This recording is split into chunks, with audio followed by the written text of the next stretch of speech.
Bonjour à tous et à toutes. Assalamu alaikum wa rahmatullah wa barakatuh. Voilà, aujourd'hui, lundi 3 ou 4 octobre, je ne sais plus, le 5 octobre déjà, ça passe vite. Journée pluvieuse et morose. Ben, un petit audio parce que on va l'appeler l'audio du dégoût. L'audio de l'incompréhension, l'audio de la... Pas de la dépression, mais de... Comme on dit en anglais, too much. Pourquoi? Parce que les événements dans nos vies privées, publiques et dans les informations sont chaque jour plus étonnants, plus dégoûtants, plus révoltants, plus quelque part déprimants.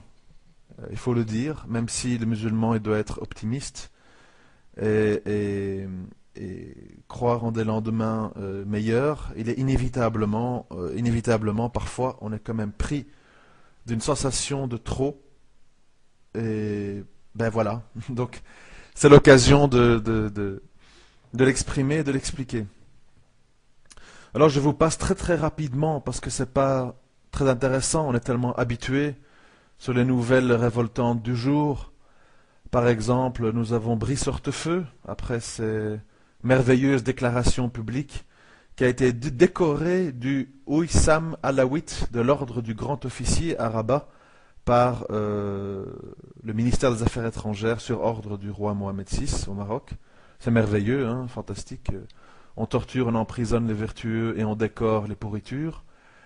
On a en Arabie Saoudite un savant qui a été licencié manu militari par le roi Abdallah parce qu'il a osé mettre un bémol à la grande université de Jeddah qui s'est ouverte, qui a décidé de ne plus interdire la mixité, etc., dans un souci de plaire aux amis occidentaux, mais ça on est habitué, on avait déjà les bases américaines, les photos bras dessus, bras dessous de Bush avec le roi, enfin tout ce qu'on connaît par cœur, mais il y a toujours des musulmans pour dire mon frère, respectez-les, ce sont des musulmans.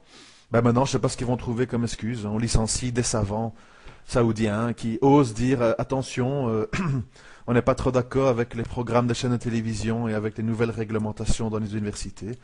Ben voilà, je ne sais pas ce qu'il faut de plus, mais bon, j'ai même plus envie de perdre du temps et de la salive avec ça. Moi, ce que je voulais simplement dire, c'est la chose suivante. Euh, Moi, depuis 2002, j'écris. J'écrivais avant. Bon, maintenant, j'utilise la voix des audios parce que c'est plus simple, ça prend moins de temps et c'est un peu plus facile d'accès. Mais depuis 2002, j'écris. J'ai dû écrire. Ceux qui me suivent depuis le début ont dû recevoir, je ne sais pas, 200, 300, 400 mails, je ne sais pas. Je fais des audios, je parle, j'explique. Et moi, j'ai clairement annoncé la couleur. Pas seulement moi. Moi, au nom de tous ceux qui pensent comme moi. J'ai dit qu'on n'accepte pas l'hypocrisie. J'ai dit qu'on n'accepte pas les os à ronger lancés par l'Occident pour nous occuper. J'ai dit qu'on ne se reconnaît pas dans les prédicateurs et autres représentants des musulmans de l'UOIF et autres. J'ai dit que les exactions dans le monde entier et le manque de respect pour la religion musulmane est inacceptable, etc., etc. Je ne vais pas reprendre tous les sujets dont j'ai parlé, mais vous les connaissez si vous me suivez depuis un bout de temps. Donc, quelque part, moi je me pose la question suivante.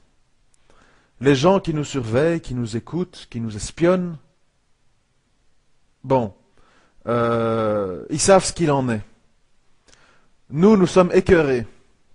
Nous sommes écœurés parce que chaque jour qui passe, on est plus accablé, plus humilié, plus déprimé, au point qu'on va en venir inévitablement, puisque c'est une parole prophétique, à ce fameux hadith de la fin des temps où les croyants passeront devant des tombes et en viendront à être envieux de la place des morts tellement ils seront accablés dans leur vie de tous les jours. On en vient tout doucement à ça. Pourquoi? Parce qu'évidemment, pour ceux qui ne veulent pas lâcher l'affaire, euh, vous avez concocté une recette démoniaque qui consiste à nous encercler, il n'y a pas d'autre mot, dans des problèmes insolubles. Quels sont-ils?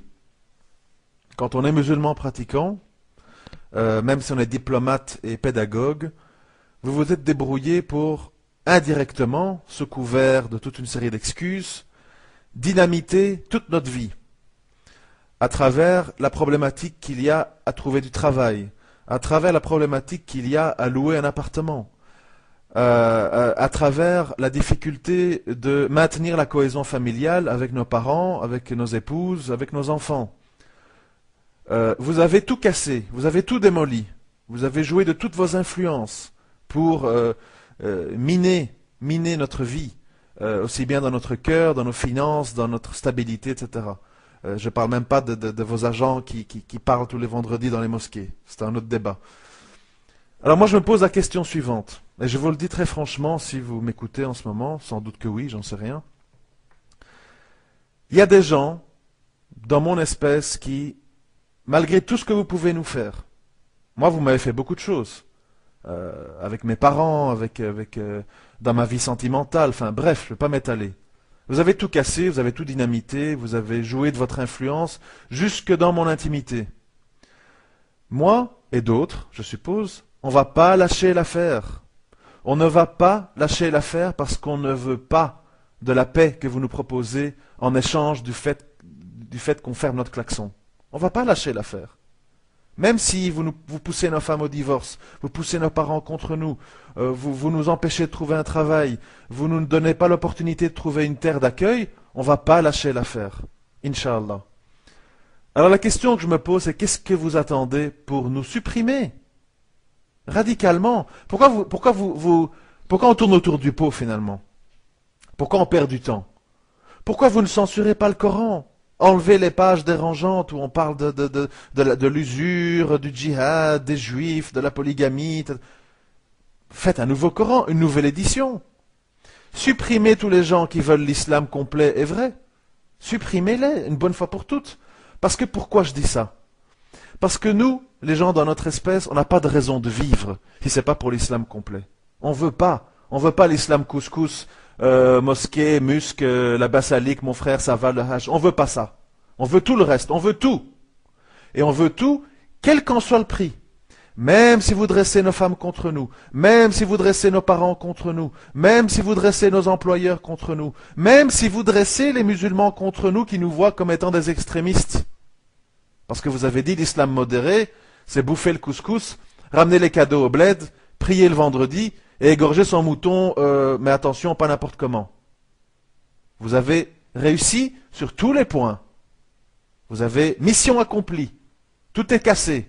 Nos enfants sont en bas des tours, ils sont foutus. Bref, ou ils sont avec leur mère en déroute parce que vous avez attiré leur mère avec des allocs, des associations de femmes en détresse et compagnie, et vous leur avez ouvert les bras, offert un emploi. Donc évidemment, tapis rouge, bienvenue mesdames, quittez vos maris, on s'occupe de tout, vous ne préoccupez pas. Confiez-nous vos enfants au menu Harry Potter, potiron et sapin de Noël, et vous allez bosser, et à la limite mettez un bandana ou au mieux enlevez tout. Ok, vous avez réussi. Mais comprenez bien une chose, c'est qu'il y a des gens qui malgré tout ça, ils ne veulent pas lâcher l'affaire, comme je l'ai dit. Alors la meilleure chose que vous avez à faire, si vous voulez vraiment continuer votre programme d'éradication de l'islam, je vous l'ai dit, refaites une édition du Coran, revue et corrigée. C'est simple. Vous dites c'est ça ou le livre est illégal. Supprimez physiquement tous les agitateurs ou agitatrices afin d'avoir la table rase. Parce que, comprenez-nous, nous on a reçu un message auquel on croit, qui est l'islam contenu dans le Coran et la sunna du prophète sallallahu alayhi wa sallam. On croit à ce message dur comme fer. Et on va s'y accrocher le plus possible, même si vous nous blessez de tous les côtés. Alors, nous, on comprend bien que vous croyez à Lucifer, aux droits de l'homme, à la démocratie, à je sais pas quoi, aux pyramides, aux Égyptiens, aux pharaons, aux musées, au Bouddha de Bamiyan, à la liberté sexuelle, je sais pas quoi. Ce sont toutes vos valeurs. Les gay pride, le bois de Boulogne, tout ça, le Moulin Rouge et compagnie. Mais nous, de l'autre côté, vous nous demandez quelque chose qui est impossible. Vous nous dites, si vous lâchez pas le morceau, on va te faire souffrir, On va t'enlever tout ce qui fait de toi un être humain stable et accompli. On va te mettre dans la précarité. On va t'isoler, on va te marginaliser, on va t'accuser de tous les noms. Mais pourquoi est-ce qu'on perd du temps? C'est ça que je ne comprends pas. Pourquoi est-ce qu'on perd du temps? C'est inutile. Vous gagneriez énormément de temps à mettre les points sur les i une bonne fois pour toutes. Le Coran tel qu'il est aujourd'hui, on ne l'accepte pas, il n'est pas conforme aux droits de l'homme. On va le